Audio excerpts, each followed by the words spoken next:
हम सोसाइटी में कुछ देने का भाव तभी रख सकते हैं जब जो हमारे पास होगा। जो अनपढ़ लोग हैं, थोड़े कम पढ़े लिखे, उनकी अगर आप बात करते हैं वो तो गलतियां करते समझ में आता है, लेकिन पढ़े लिखे लोग भी बहुत बड़ी बेवकूफ़ियां करते हैं। और उसका एक एग्जाम्पल मैं खुद डॉक्टर्स के साथ तुरंत रहता कि ये तो अब पैसे बनाने के चक्कर में हमें शायद ऐसे ही लपेट रहे हैं। और मैंने उस चीज़ को बहुत हल्के में लिया तो एकदम मुझसे बोलते हैं, अरे मैडम ये आपने कब से पाल रखा है। एक डर एक माँ के अंदर, एक पनपा की कैंसर, अगर मुझे कुछ हो गया तो मेरे बच्चे का क्या होगा। उस दिन मैंने ये प्रण कर लिया कि ईश्वर हर बार आपके साथ फॉर्चुनेट नहीं होगा, हर बार दुआएं काम नहीं आएंगी। बच्चेदानी के मुंह का कैंसर और ब्रेस्ट कैंसर, उसके कुछ सिम्टम्स हैं जो मैं यहाँ बता भी रही हूँ। आप अपने घर में प्रत्येक महिला को ये एक हिंट कर दें कि क्या आपने इस महीने अपना चेकअप किया है। आज भी हमारे यहाँ पे इतने सारे टैबूज हैं, इतने सारे मिथ हैं, इतनी सारी बंधन है कि लोग खुल के बात ही नहीं करते हैं इसके ऊपर। कैंसर एक ऐसी बीमारी जिसका नाम सुनते ही पूरा शरीर सिहर उठता है। ये केवल एक बीमारी नहीं है, बल्कि एक सामाजिक, आर्थिक और मानसिक चुनौती भी है। कैंसर को लेकर समाज में आज भी डर, भ्रम और कई मिथक मौजूद हैं। लोग जांच कराने से कतराते हैं, बीमारी को छिपाते हैं और कई बार इलाज में देरी जानलेवा साबित होती है। भारत जैसे देश में जहां आज भी जागरूकता की कमी, देर से जांच और सामाजिक झिझक के कारण कैंसर जानलेवा साबित हो रहा है, वहां कुछ लोग ऐसे भी हैं जो इस अंधेरे में रोशनी की किरण बनकर सामने आए हैं। आज हमारे स्टूडियो में मौजूद हैं आशा फाउंडेशन की प्रेसिडेंट आशा शर्मा जी, जिन्होंने कैंसर अवेयरनेस को सिर्फ एक अभियान नहीं बल्कि एक जन आंदोलन बनाने का प्रयास किया है। आशा फाउंडेशन पिछले कई वर्षों से ग्रामीण और शहरी क्षेत्रों में कैंसर जागरूकता, समय पर जांच, परामर्श और पीड़ितों को मानसिक सहयोग प्रदान करने के लिए निरंतर काम कर रही है। आशा शर्मा जी के नेतृत्व में आशा फाउंडेशन ने स्कूलों, कॉलेजों, महिलाओं के समूहों और गांवों में जाकर जागरूकता कार्यक्रम आयोजित किए हैं। आज की इस मुलाकात में हम जानेंगे कि आशा फाउंडेशन की शुरुआत कैसे हुई, किन चुनौतियों का सामना करना पड़ा और भविष्य में कैंसर जागरूकता को लेकर उनकी क्या योजनाएं हैं। तो आइए इस खास बातचीत को शुरुआत करते हैं ताकि कैंसर के खिलाफ इस जंग में जागरूकता को सबसे बड़ा हथियार बनाया जा सके। आपका बहुत बहुत स्वागत है मैम स्टूडियो में, आपने हमें समय दिया। मेरा पहला सवाल आपसे ये है कि इस सफ़र की शुरुआत कैसे हुई? सबसे पहले तो मैं सौरभ थैंक यू कहना चाहूँगी कि आज आपने इस बी नेटवर्क के ऊपर मुझे चैनल के माध्यम से जो आप बात जो रख रहे हैं, जो बहुत ज़रूरी है, इस मुहिम को घर घर तक पहुंचाने का काम जो आपने जिम्मा उठाया, मुझे उसका हिस्सा बनाया, मैं खुद को बहुत सौभाग्यशाली समझती हूँ। अब बात आती है कि इसकी शुरुआत कैसे, जहन में कैसे आया और शुरुआत कैसे की, तो बहुत क्लियर सी बात है। समाज, हम सोसाइटी में कुछ देने का भाव तभी रख सकते हैं जब जो हमारे पास होगा। अगर आपके पास प्यार है तो आप प्यार बांटेंगे, आपको नफरत मिली आप नफरत बांटेंगे, या आप किसी दुख से गुजरे हैं तो आप सोचेंगे कि कोई इंसान उस दुख से ना गुजरे सामने वाला। अगर हम सही मायने में एक भाव लेके चलते हैं देने का, तब पैसा है तो आप पैसे से मदद कर पाएंगे। तो मेरी भी कहानी कुछ ऐसी है कि मैं कुछ इन सब चीज़ों से पर्सनली गुजरी का मतलब ये वाला है कि मैं अपना कुछ किस्सा सुनाती हूँ, छोटा सा एक बताऊँगी कि क्यों इसका मेरे जहन में आशा फाउंडेशन का आया। औरत जो इस सृष्टि की रचयिता है, जिसको हम कहेंगे कि मतलब हमारे समाज की रचयिता, समाज उसके बिना संभव ही नहीं है। और वो कहीं ना कहीं, चाहे वो पढ़ी लिखी है, चाहे आप अनपढ़ की बात करेंगे, गांव देहात में बेचारे रहते हैं, उनकी अगर हम बात करते हैं, औरत हमेशा अपने आप को पीछे रखती है। हमें उसके लिए प्रायोरिटी में पहले हस्बैंड है, फैमिली है, बच्चे हैं, सास ससुर है, बहुत सारी चीज़ें हैं उनके पीछे। कभी जॉब में उलझी हुई है तो खुद को इग्नोर कर देती है। और उन पढ़े लिखों, जो अनपढ़ लोग हैं, थोड़े कम पढ़े लिखे, उनकी अगर आप बात करते हैं वो तो गलतियां करते समझ में आता है, लेकिन पढ़े लिखे लोग भी बहुत बड़ी बेवकूफ़ियां करते हैं। और उसका एक एग्जाम्पल मैं खुद आपके सामने, उसका ये बना कि मुझे भी एहसास नहीं था, मैंने कभी कैंसर शब्द इतना मेरे दिमाग में नहीं था, मैंने कभी नहीं सुना था। पहले अगर मैं बात करूँ तो मेरे जहन में ये सबसे पहले आया 2010 में। 2010 में मैं जॉब करती थी, बाई प्रोफेशन में टीचर थी जी। मैं समाज से पूरी तरह से, समाज को पूरा समर्पित किया हुआ मैंने अपने आप को। तो मैं जॉब में थी और सडनली अचानक, मतलब एकदम से ऐसा होता है, बोर्डिंग सेटअप में मेरे हस्बैंड प्रिंसिपल हैं, नैनीताल में हैं, बिरला विद्या मंदिर स्कूल के, बड़े रिनाउंड स्कूल है उसमें, और उनकी सपोर्ट मुझे बहुत रही।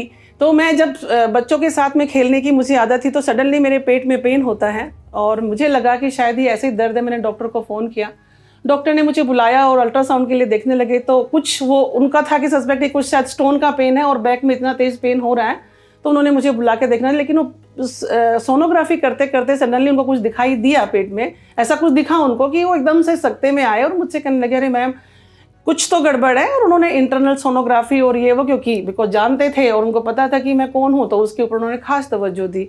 अब जैसा कि हर किसी के दिमाग में एक ही सवाल रहता है, हमारा एक बड़ा गलत सा एक भ्रम बन जाता है कई बार, कुछ के शायद एक्सपीरियंस भी ऐसे होते होंगे, लेकिन मुझे लगता है कि इतना नेगेटिव नहीं होना चाहिए कि हम किसी भी प्राइवेट हॉस्पिटल में गए तो डॉक्टर्स के साथ तुरंत रहता है कि ये तो अब पैसे बनाने के चक्कर में हमें शायद ऐसे ही लपेट रहे हैं। मेरा भी कुछ उस टाइम यही परसेप्शन था। मैंने कहा डॉक्टर साहब अब छोड़िए मुझे, ऐसा कुछ नहीं है, ये कुछ जो भी है दर्द ठीक हो जाएगा। और मैं उठी और चल दी उसको इग्नोर करके। और उस टाइम जो वहाँ पे गांठ थी मेरे यूट्रस में वो लगभग 4 सेंटीमीटर की थी। शायद उस टाइम वो निकल जाती, माइट भी, पर मैंने इग्नोर किया, मेरी गलती थी। क्योंकि यूट्रस के अंदर, यूट्रस की जो हमारी शेप होती है वो अखरोट जैसी होती है और बैलून के जैसे साइज बढ़ता है उसका। जब बच्चा कंसीव करते हैं तो उसमें ग्रोथ बड़ी फास्ट होती है उसके अंदर, उसमें यूट्रस के अंदर। तो वही सब देखते। ये बात थी अक्टूबर 2010 की, और मैंने उस चीज़ को बहुत हल्के में लिया। और जब मैंने मार्च तक उसको 2 महीने खींच लिया मैंने, लगभग फरवरी मार्च में मेरे जहन में आया, फरवरी में लगभग, कि मैं एक बार खुद से जरा क्यों ना ट्राई करा जाए। मैं उसको चेकअप कराने दोबारा किसी दूसरे एक उसमें लैब में चली गई। वहाँ जब कराया तो वो एकदम मुझसे बोलते हैं अरे मैडम ये आपने कब से पाल रखा है, क्योंकि उसकी ग्रोथ जो 3-4 सेंटीमीटर थी वो भी 9 सेंटीमीटर हो गई थी। और वो साइज इतना बड़ा हो गया था क्रिकेट की बॉल के जितना, उसका डायमीटर 9 सेंटीमीटर था। तब मुझे लगा, लेकिन फिर वही बात है, क्योंकि ये कि कभी भी बस्ट हो सकता है, कैंसर बन सकता है।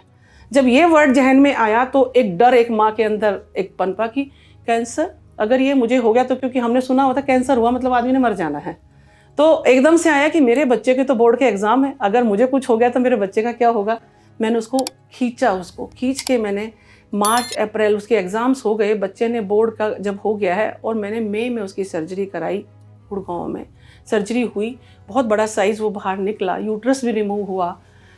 जब उसकी बायोप्सी के लिए भेजा गया, उसको गया बॉम्बे, वो टेस्ट वेस्ट होके आया, 15-20 दिन के बाद रिपोर्ट मिली, तो बड़ी एक सुकून की सांस ये आई कि वो कैंसराइट नहीं था। पर वो उतने दिन मैं कैंसर के उस डर से जो मैं जी हूँ वो मैं जानती हूँ। फिर बात यहीं तक ख़त्म नहीं थी, किस्मत बड़ी मेहरबान थी मेरे ऊपर। तब तक मेरे ब्रेस्ट में पेन चल रहा था। मेरा 2 बेटे हैं मेरे। जब मेरा छोटा बेटा हुआ 2003 में, तब लगभग 2-3 साल के बाद मुझे ब्रेस्ट में पेन शुरू हो गया था। और ऐसा भी नहीं कि कोई लेट डिलीवरी हुई थी, 27 में मेरा दूसरा बेटा भी हो गया था। तब मैंने डॉक्टर्स को दिखाया तो सभी का ये था कि नहीं ऐसा कुछ नहीं है, अभी आप यंग है, थोड़ा हार्मोन्स का इधर उधर होगा। तो मैंने ऐसा नहीं था, चेकअप नहीं कराया, पर सभी ने उसको हल्के में लिया। तब तक क्योंकि मुझे कैंसर वर्ड था नहीं तो मैं भी चलते जा रही थी। लेकिन जैसे यूट्रस का ये हुआ तब मैंने इसको सीरियसली खुद अपने ऊपर लेते हुए मैंने तुरंत इसको डॉक्टर के पास गई और मैंने खुद से इसकी सोनोग्राफी कराई। तो उसमें 2 गांठें बनी हुई थी और बहुत पेनफुल थी, क्योंकि मैं पिछले 10-12 साल उस दर्द में जी कि मैं शायद इस करवट कभी सो भी नहीं पाई। ये बताऊँ, मैं आज भी शायद नहीं सो पाती हूँ मैं, क्योंकि वो एक दर्द की वजह से। अब वो उसके बाद उन्होंने कहा नहीं मैडम, इसका अगला स्टेप तो मेमोग्राफी है। मेमोग्राफी कराया गया, मेमोग्राफी कराया। उसके बाद ये रहा कि नहीं आप इसकी, फिर उसके बाद अगला स्टेप हमारा FNAC होता है। आजकल तो फिर भी बहुत एडवांस चीज़ें आ गई हैं कि अब बायोप्सी भी FNAC के तरीके से आपका पीस आ जाता है। लेकिन तब FNAC हुआ, बड़ा पेनफुल था मेरे लिए, क्योंकि मेरी गांठ में ऑलरेडी दर्द था। FNAC होने के बाद जब उसकी रिपोर्ट्स आई तो बहुत क्लियर सा नहीं था, डॉक्टर्स नहीं समझ पा रहे थे। तब तक फिर ये सब चीज़ें पिक्चर क्लियर हुई कि नहीं इसकी सर्जरी होनी पड़ेगी। लेकिन अब इस टाइम फिर वही सिचुएशन मेरे सामने 2011 वाली आ गई थी, क्योंकि मेरे बेटे के 12th के बोर्ड होने थे। अब फिर वही चीज़ हुई कि मैंने 11 में मुझे कंफर्म हो गया है कि मेरी ब्रेस्ट की सर्जरी होनी है। उसके बावजूद मैंने उसको 12 में और 13 में उसको खींचा, उसकी 11th 12th करवाई, क्योंकि अब मुझे और डर मेरा पक चुका था कि कहीं अब की बार कैंसर हुआ तो शायद मैं ना बचूं। छोटा बेटा मेरा भी छोटा था, दोनों में 6-7 साल का डिफरेंस है, पर मैं बड़े के लिए वरीड होके ये जब उसके एग्ज़ाम हो गए 12th के, उसका DU में एडमिशन हो गया, सब हो गया, तब मैंने उसकी सर्जरी। और मैं यहाँ पे बहुत फॉर्चुनेट थी कि मैं यहाँ संपर्क में आई। KGMU में आजकल एंडोक्राइन हेड है डॉक्टर आनंद मिश्रा, उनके मैं संपर्क में आई, वो बिरला के ही प्रोडक्ट हैं। तो उनसे जब बात, उन्होंने कहा कि आप दीदी इमीडिएटली आप आइए। और उन्होंने जब चेक किया करने के बाद मेरी सर्जरी लखनऊ में ही हुई 2014 में, जनवरी 2014। आज मुझे ठीक जनवरी में 15 साल उस सर्जरी को हो गए हैं। जब वो सर्जरी हुई, मेजर सर्जरी थी, काफ़ी बड़ा, उसमें 2 पीस थे और बहुत बड़े पीस निकले वो। पर वो उसके बाद फिर बायोप्सी के लिए गए, सब कुछ हुआ, सारा प्रोसेस से निकलने के बाद फिर बड़ी एक सुख की सांस ये वाली आई कि नहीं वो कैंसराइट नहीं, वो मैलिग्नेंट थे। उतने में मैं थोड़ा सा संतुष्ट थी, लेकिन उस दिन मैंने ये प्रण कर लिया कि ईश्वर हर बार आपके साथ फॉर्चुनेट नहीं होगा, हर बार दुआएं काम नहीं आएंगी, शायद मेरे लिए कोई संकेत है और मुझे शायद कुछ किसी माध्यम के लिए भेजा गया है इस जीवन में। मैंने उस दिन ये प्रण कर लिया था कि ऐसी गलतियां मैं नहीं करने दूंगी किसी को भी, लोग अवेयर रहें। और मुझे उसके बाद इतना डिटेल में मैं इसके अंदर गई कि मुझे एक एक चीज़ मैं डॉक्टर से डिस्कस करके जब करने लगी, डॉक्टर आनंद मिश्रा ने मुझे एक एक चीज़ें समझाई, उसके बाद मैं आगे बढ़ी इसके अंदर। फिर मुझे लगा कि अगर मैं बाहर निकलती हूँ, मेरा एक कैंपस है स्कूल का, मेरा शहर है, मैं नैनीताल बेस्ड हूँ अभी फ़िलहाल में, तो नैनीताल में है, वहाँ लोग मुझे बाई फेस जानते हैं, मैं कोई भी चीज़ बता सकती हूँ, लेकिन ये तो अवेयरनेस, जागरूकता तो मुझे घर घर तक लेके जानी है। तो उसके लिए मेरे हाथ में एक झंडा होना ज़रूरी है, अपना एक छाता लेके चलना है। तो मैंने आशा फाउंडेशन का ये गठन किया और इस अम्ब्रेला के नीचे मैंने ये काम शुरू किया, और ये जहन में लेते हुए कि मैं किसी की मदद कर पाऊँ और ऐसी गलतियाँ कोई भी बहन बेटी माताएं ना करें, ये बीड़ा मैंने उठाया। मैम, आप जो बहुत सारे आयोजन करती हैं, इसमें आप बहुत सारी महिलाओं के संपर्क में आती हैं। बिल्कुल। तो जो भारत में आम महिलाएं हैं, उनमें जागरूकता का स्तर क्या है?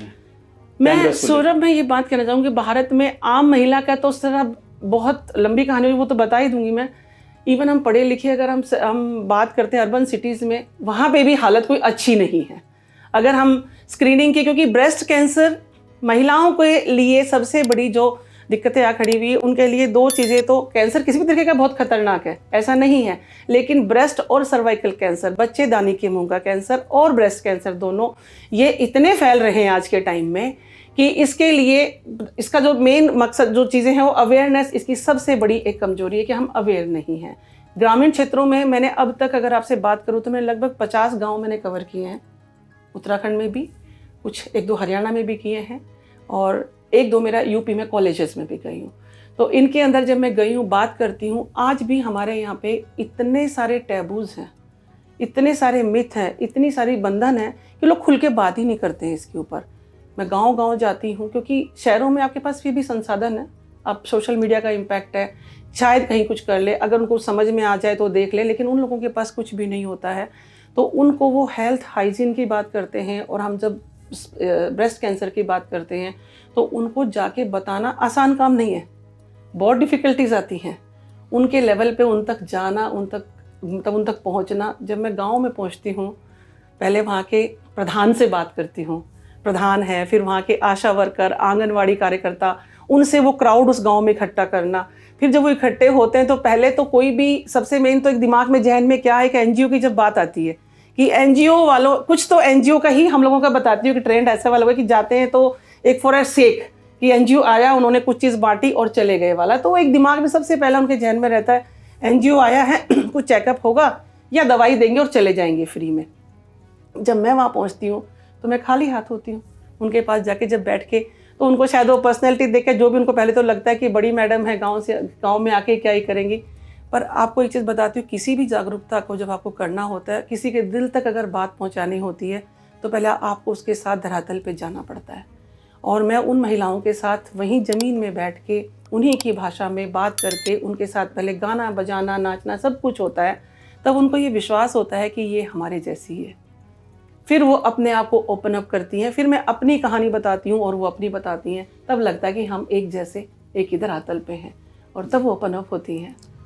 कैंसर में अक्सर ये बात आती है कि लोगों को पता चलता है तो डॉक्टर कहते हैं आप बहुत देर से आए, लास्ट स्टेज पर आए, आप थोड़ा पहले आते तो शायद आप बच जाते। बिल्कुल। तो ये अर्ली डिटेक्शन, ये कितना इम्पोर्टेंट है? बहुत ज़रूरी है अर्ली डिटेक्शन। ब्रेस्ट कैंसर में तो मैं स्पेसिफिकली ये कहूँगी कि अगर आप जागरूक हैं, उसके कुछ सिम्टम्स हैं, अगर आप जागरूक हैं तो आप 80%, 70 से 80% तो सिम्टम विजिबल हैं उसके। अगर थोड़े से भी आप सचेत हैं अपने लिए, तो मैं आपके इस चैनल के माध्यम से मैं ज़रूर एक बात पहुंचाना चाहूँगी कि प्लीज़ आप अब सब अपने लिए, और स्पेशली मैं ये कहना चाहूँगी, ये बात सिर्फ महिलाओं की या बेटियों की मैं इतनी नहीं कर रही हूँ, मैं मेल्स के लिए भी मैसेज देना चाहूँगी कि प्लीज़ जो भी घर के हेड हैं, एक ये उनकी ड्यूटी बन जाती है कि आप अपने घर में प्रत्येक महिला को ये एक हिंट कर दें कि क्या आपने इस महीने अपना चेकअप किया है, क्योंकि ब्रेस्ट कैंसर के अंदर सेल्फ एग्जामिन भी हो जाता है, स्वयं परीक्षण आप कर सकते हैं। उसके कुछ सिम्टम्स हैं जो मैं यहाँ बता भी रही हूँ, आप उसको बहुत ध्यान से सुनिएगा प्लीज़।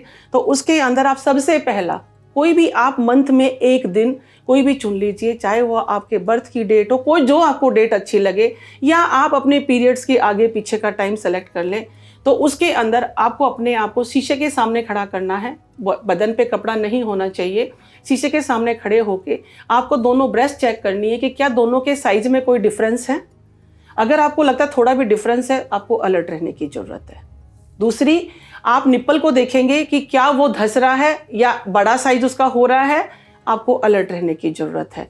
तीसरा, आप देखेंगे कि क्या आपके ब्रेस्ट के ऊपर कहीं चितके आ रखे रेड रैशेज हैं, जैसे ऑरेंज के ऊपर छेद होते हैं, इस तरीके का कुछ भी दिखता है, कहीं लाल चितके दिखते हैं, आपको अलर्ट रहने की ज़रूरत है। क्या निप्पल से कोई डिस्चार्ज हो रहा है, वो सफ़ेद भी हो सकता है दूध जैसा, वो पीला पस जैसा हो सकता है, वो लाल खून जैसा हो सकता है, वो पानी जैसा हो सकता है, किसी भी तरीके का डिस्चार्ज है, आपको अलर्ट रहने की ज़रूरत है। ऐसे संकेत, और एक चीज़ और, ये संकेत सिर्फ महिलाओं के लिए नहीं है, कैंसर की बीमारी पुरुषों में भी होती है। मैं ऐसे 8-10 पुरुषों को जानती हूँ जिनके ब्रेस्ट कैंसर हो चुका है, ऐसे वाले पुरुषों को। तो ऐसा नहीं है, हाँ रेशो कम है ऑफ कोर्स। मेल्स की बात करते तो 1700-1800 में से एक मेल डेंजर में है, लेकिन फीमेल में तो 13-14 में से एक औरत डेंजर में है। तो परिवार में जो भी हैं प्लीज़ सब अलर्ट रहें। उसके बाद एक हमारा एक बहुत बड़ा भ्रम है कि हमारी ब्रेस्ट सिर्फ ये फ्रंट में दिख रहा है, यही ब्रेस्ट, हम इतने पे ही ध्यान देते हैं।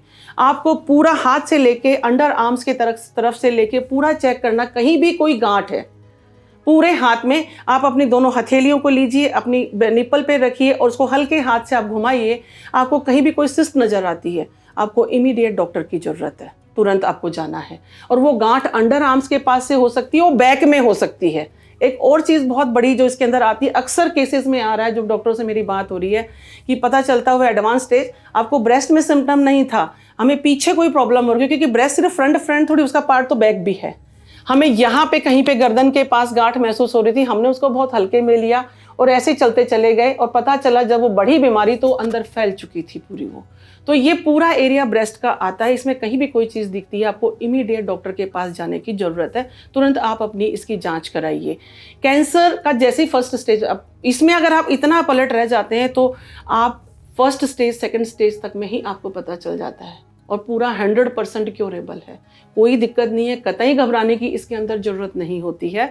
हाँ, अगर इवन 3rd और 4th स्टेज वाले भी अगर हम बात करें तो उसके अंदर भी 80% तक, पूरे 4th स्टेज वाले भी 80-90% तक मैंने सर्वाइवल देखा है। जो एडवांस स्टेज वाले थे, ब्रेस्ट रिमूव हो गई है और उसके बाद वो आज 20-25 साल से अच्छा जीवन जी रहे हैं।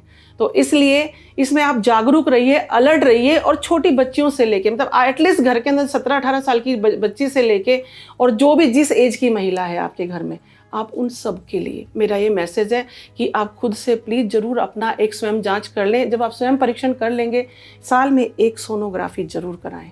अगर आपकी पहली बार में सोनोग्राफी क्लियर है, मैमोग्राफी क्लियर है, कोई दिक्कत नहीं, आप उसको 2 साल में भी करा सकते हैं, लेकिन वो आप ज़रूर कराइए एक बार, अपनी फैमिली का, सभी महिलाओं का। लेकिन ये स्वयं परीक्षण है, ये हर महीने ज़रूर करें, क्योंकि कभी भी हो सकता है। दूसरी चीज़ एक और बताना चाहूँगी मैं, कैंसर की जो सिस्ट होती है, ज़्यादातर सिस्ट, मतलब मैं 80% से ज़्यादा अगर बोलूँगी तो साइलेंट होती है, पेन नहीं होता। जैसे मेरी सिस्ट में पेन था तो मुझे उस दिन ये आभास हुआ कि पेनफुल जो भी चीज़ होती है, चांसेस कम होते हैं उसमें। ऐसा नहीं कि वो हर पेनफुल जो गांठ है वो कैंसर नहीं हो सकती, और ऐसा भी नहीं कि हर जो साइलेंट जो गांठ है वो कैंसर ही है, पर साइलेंट में चांसेस ज़्यादा हैं एज कंपेयर टू पेनफुल वाली में। तो जब भी कभी ऐसी साइलेंट सिस्ट कहीं भी दिखती है आपको, आप इमीडिएट अलर्ट होकर डॉक्टर के पास जरूर जाएं। आपने जागरूकता के लिए, इतना सारा कैंसर की जागरूकता के लिए काम किया है कि दुनिया अब आपको पिंक लेडी के नाम से जानती है। तो आज भी मैं पिंक ड्रेस में हूँ। तो मैडम आप ये बताइए कि आशा फाउंडेशन ने अब तक कौन कौन से ऐसे प्रमुख अभियान चलाए हैं जिनका आप यहाँ मेंशन करना चाहेंगी? मैं आशा फाउंडेशन का जो मेन जो चल रहा है, एक तो पिंक मेरी अभियान जो है ये पिंक मुहिम, क्योंकि ब्रेस्ट कैंसर का जो रिबन है वो पिंक कलर का होता है, तो मेरी जो मुहिम है ये पिंक मुहिम है।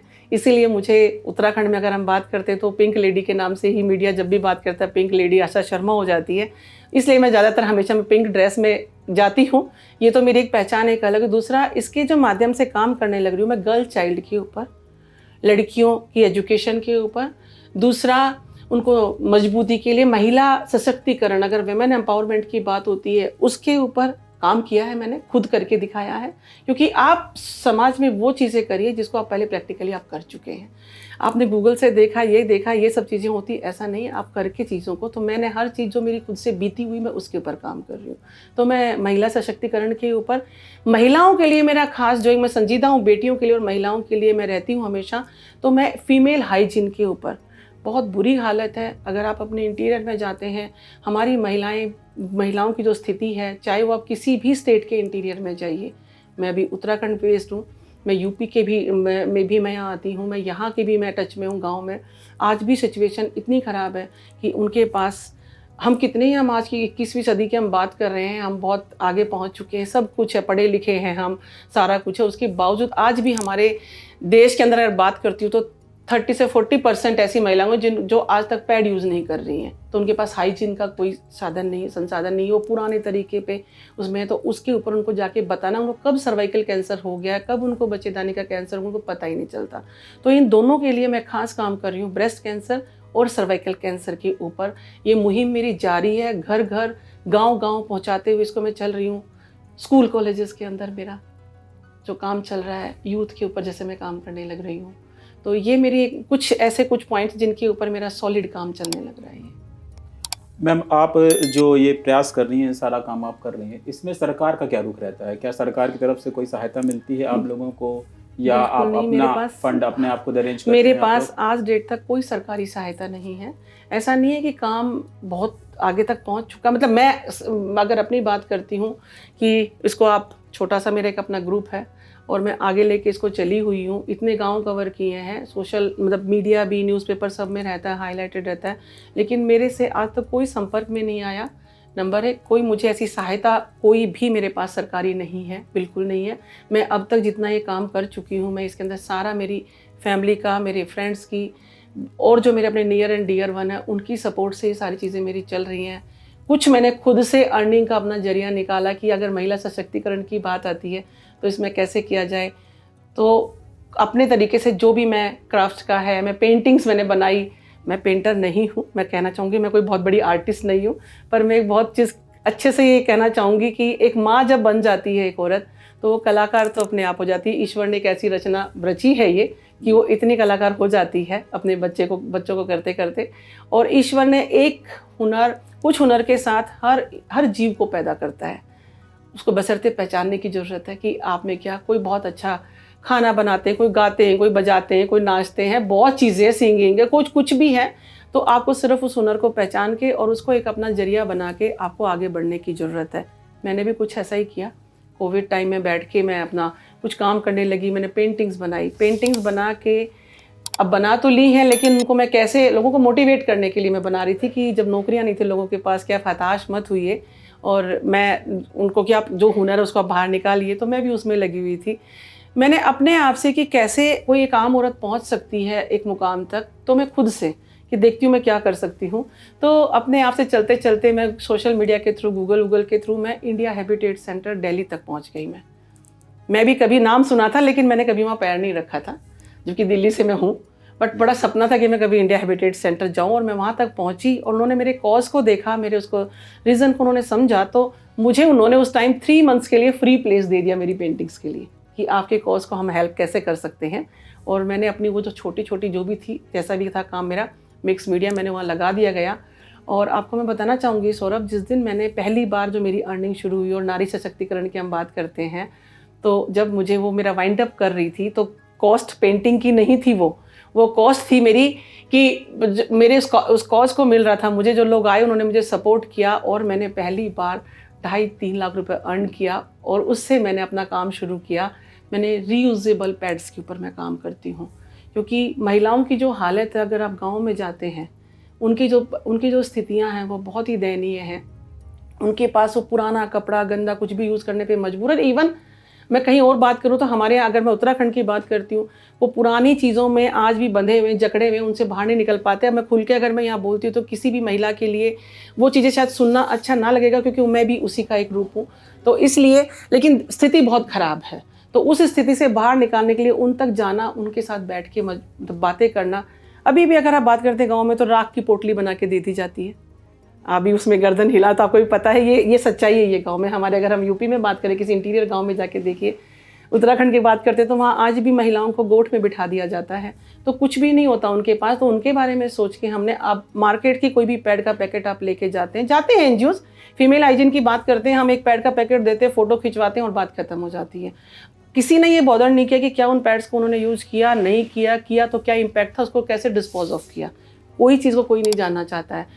80% महिलाएं अगर आप गांव में पहुंचते हो तो दे सिंपली रिफ्यूज कि हमने वो पैड यूज ही नहीं किया, क्योंकि हमें फेंकने में शर्म आती है, और कैसे हम उनको इस्तेमाल करेंगे, हम ये पर्यावरण के लिए तो वो हानिकारक हैं ही हैं।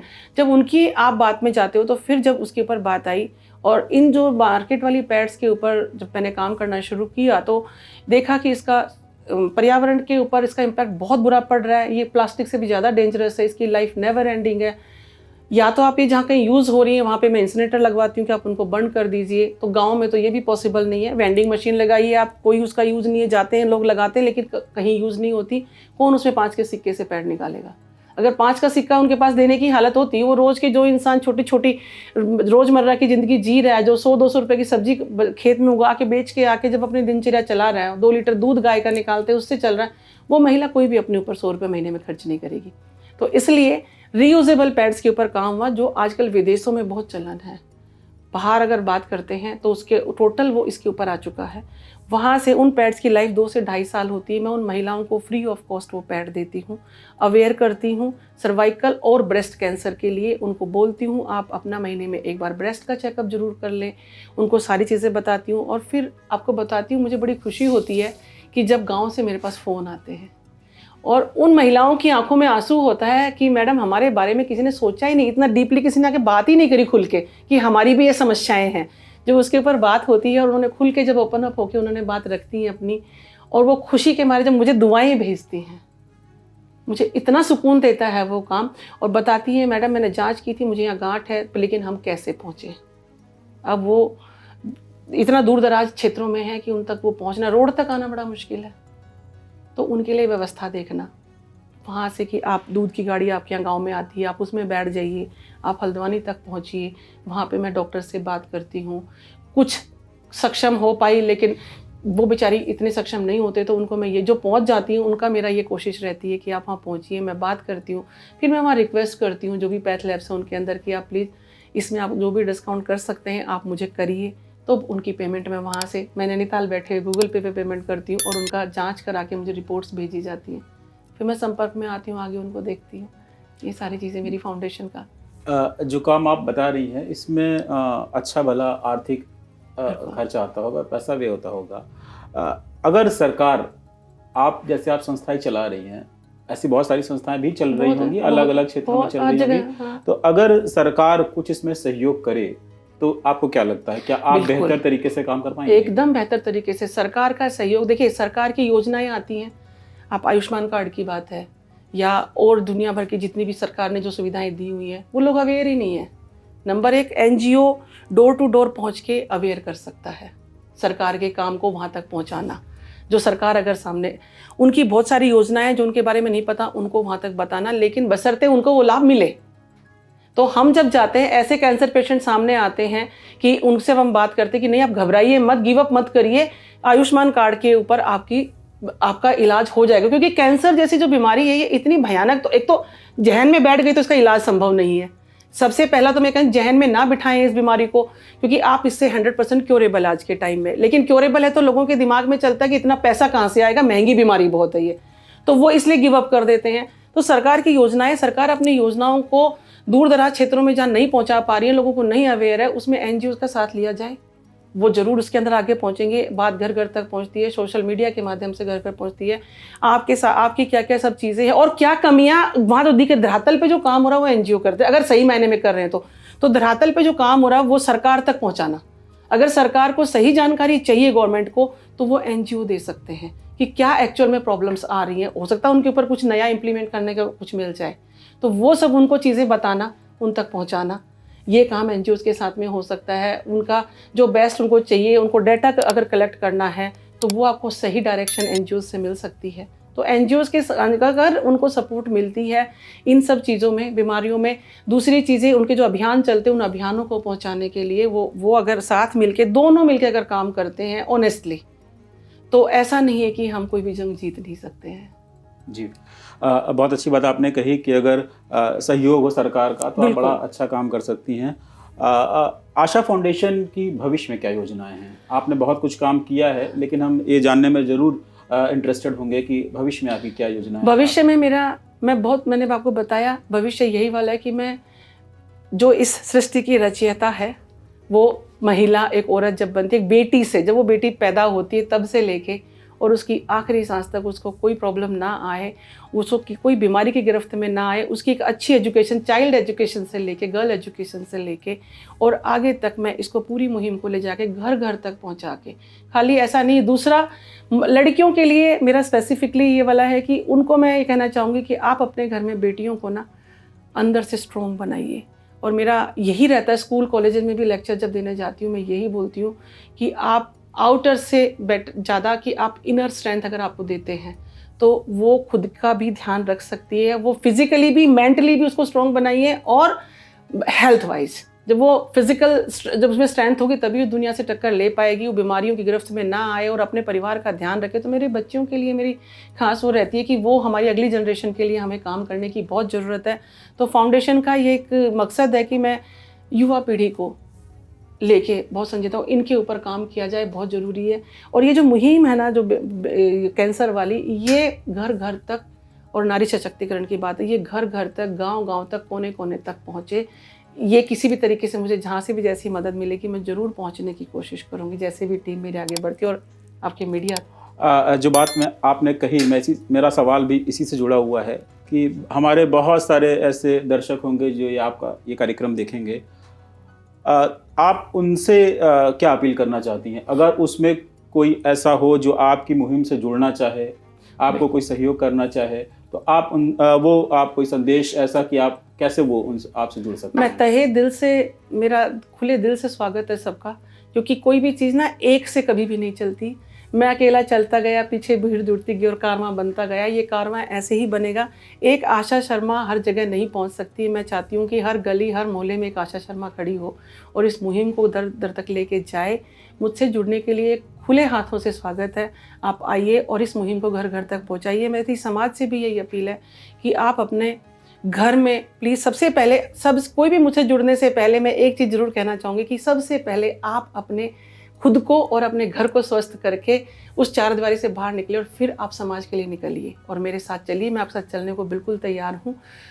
बच्चे, युवाओं को मैं साथ लेके चलना चाहती हूँ कि अगर यूथ सामने आ जाए, क्योंकि उस जनरेशन पे हमें काम करने की ज़रूरत है। ये पीढ़ी अगर हमारी सेव रहती है और इस पीढ़ी पे अगर हम काम करते हैं, तो ये शायद मेरी जैसी जनरेशन, क्योंकि बच्चे मेरे से तो, मेरे अपने बच्चे इतने बड़े ग्रोन अप हैं, तो अगर वो युवा सामने आते हैं तो मेरे जैसी माएँ और मेरे से जो ऊपर मेरे पेरेंट्स जो अभी जिंदा हैं उन तक की, तो ये 2-3 पीढ़ियों की केयर कर पाएंगे। तो आप जो भी, जिस भी उम्र से, मुझे उससे कोई बात नहीं है, लेकिन सामने आइए। और मेरा कॉन्टैक्ट नंबर है, मैं यहाँ से बोलना चाहूँगी, आप मेरा नंबर नोट करिए और आप मुझसे डायरेक्ट संपर्क कर सकते हैं। 9456779990 मेरा कॉन्टैक्ट नंबर है। आप मुझसे बात कर सकते हैं, कभी भी कर सकते हैं, कोई दिक्कत नहीं इस विषय के अंदर।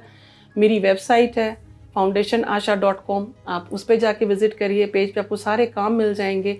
तो आपको जैसे भी मेरे से आप संपर्क में आना हो, मुझसे जुड़ते हैं, नहीं जुड़ते हैं, लेकिन आप प्लीज़ जागरूक जरूर रहिए अपने परिवार के प्रति और समाज को, एक स्वस्थ समाज की परिकल्पना को लेके मैं आगे बढ़ने लग रही हूँ।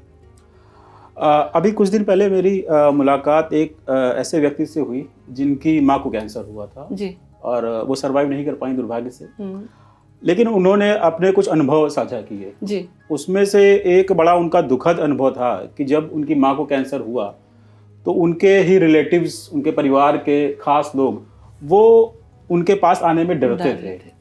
लोगों के दिमाग में ये वहम था कि इनके मैं पास संक्रामक बीमारी है, मुझे हो अगर, जाएगी। अगर उनको छुएंगे तो शायद ये बीमारी उनको हो हमें भी हो सकती है। जाएगी। तो इस विषय में आप नहीं, ये मैं जरूर कहना चाहूंगी कि बहुत सारी ना जो अवधारणाएं जिनकी हम बात करें, टैबूज की हम बात करें, एक कैंसर के लिए कोई एज नहीं है। ब्रेस्ट कैंसर की अगर हम बात करें स्पेसिफिकली, जब हम बात पिंक पे कर रहे हैं तो हम उसकी वजह से, अदरवाइज सभी कैंसर्स की बात कर रही हूँ मैं। पहले हमारी अवधारणा थी कि ये तो कैंसर जैसी बीमारी तो जो 60-70 साल के बाद होती है। ये एक गलत अवधारणा नंबर 1।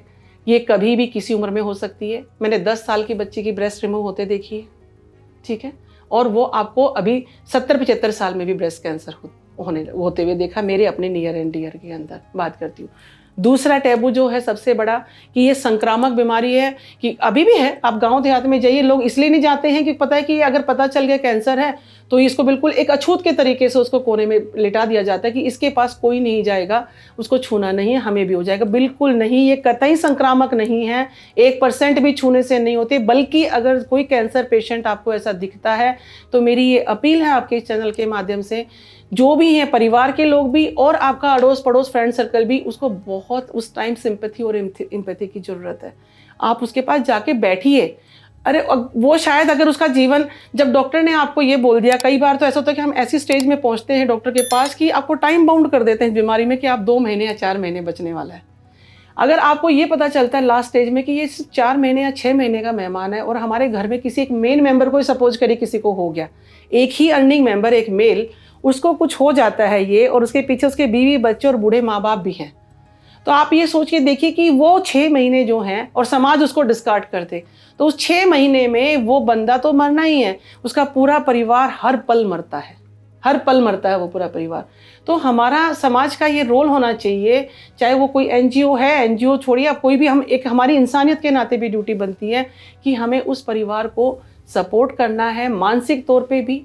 अगर वो सक्षम भी है, मैं कह रही हूँ कि चलो नीडी है, उनको तो हमें फाइनेंशियल सपोर्ट की भी ज़रूरत होती है। बहुत बार ऐसा होता है कि वेल टू डू फैमिली के अंदर ऐसी सिचुएशन आती है, लेकिन उसके पास इंसान नहीं है बात करने के लिए।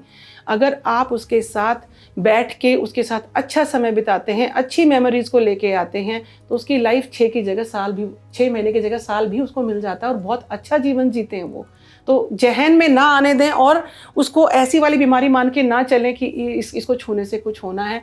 तो प्लीज़ आप सब, ऐसे कोई भी आपको पता चलता है, उसको आप मोरल सपोर्ट दीजिए, उसको फाइनेंशियल सपोर्ट दीजिए, जिस भी तरीके से उनको ज़रूरत है वो आप ज़रूर पहुँचिए, बहुत ज़रूरी है। आपने बहुत सारी जानकारियाँ हमारे साथ शेयर की। हमारे दर्शक निश्चित रूप से उनसे लाभान्वित होंगे। और मैं अपने दर्शकों से कहना चाहूँगा कि जैसा कि आपको मैम ने बताया कि अगर परिवार में किसी को कैंसर होता है तो उसे अछूत न समझा जाए। एक मानव का जो मानवता होती है वो आप उसके साथ निभाएं और जहाँ तक हो सके उनका सहयोग करें। और कैंसर एक लाइलाज बीमारी नहीं है, इस बात को दिमाग से बिल्कुल निकाल दीजिए कि कैंसर एक लाइलाज बीमारी है। कैंसर का इलाज संभव है, लेकिन जागरूकता आवश्यक है। अगर समय रहते कैंसर का पता चल जाता है तो निश्चित तौर पर उसका इलाज संभव है। और इस बात के साथ ही हम अपना कार्यक्रम यहाँ पर समाप्त करेंगे और हम मैम का विशेष रूप से धन्यवाद करेंगे स्टूडियो में आने के लिए। Thank you so much Saurabh. मैं तहे दिल से शुक्रिया अदा करना चाहूँगी, क्योंकि मेरी इस बात को, इस मुहिम को सोशल मीडिया के माध्यम से, आपके प्लेटफॉर्म के माध्यम से एक उड़ान मिल रही है जी। और ये उड़ान घर घर तक जाएगी। और मुझे ज़रूर इस चीज़ पे यकीन है कि इसमें बहुत ना से अगर मेरे पास 2-4 लोगों को अभी अगर कहीं पे कनेक्ट होती हूँ तो मेरा मकसद पूरा होता है जीवन में। क्योंकि हम ये सोच के चलेंगे कि मेरी बात कहाँ तक पहुँचती है वाली में, ऐसा नहीं है। अगर आपके पास, आपने 2 लोगों को भी अवेयर किया तो आपने 2 परिवार अवेयर किए हैं जी। तो कहीं भी कितने तक भी बात पहुंचती है मेरी, वो सोशल मीडिया का सबसे बड़ा इम्पैक्ट है। बात आप अपनी, वो तो यही वाली बात होगी ना कि जंगल में मोर नाचा किसने देखा वाला, आप काम कर रहे हैं, लेकिन वो बात घर तक पहुंचाने का काम आप करने लग रहे हैं। और आप ऐसे ऐसे मुद्दों को उठा के आप ले जा रहे हैं समाज के सामने, समाज को जागृत करने का। उसमें सबसे अहम आज आपने उठाया है। मैं फिर भी एक बार फिर आपके चैनल के माध्यम से कहूँगी कि आप सब प्लीज़ स्वस्थ रहें, मस्त रहें और सचेत रहें। अपना समय पे चेकअप जरूर कराएं। ये कोई ऐसी बीमारी नहीं है जिससे बच नहीं सकते। तुरंत डॉक्टर की सलाह लें, परामर्श करें, कतई इसको हल्के में ना लें। लेकिन thank you so very much. आप सबके लिए स्वस्थ जीवन की कामना करते हुए मैं बहुत बहुत धन्यवाद आपका मैम। दर्शकों से मेरा निवेदन कि आपने अगर हमारा चैनल सब्सक्राइब ना किया हो तो कृपया हमारा चैनल सब्सक्राइब करें, इस वीडियो को लाइक करें और देखते रहें बी न्यूज़ नेटवर्क। धन्यवाद।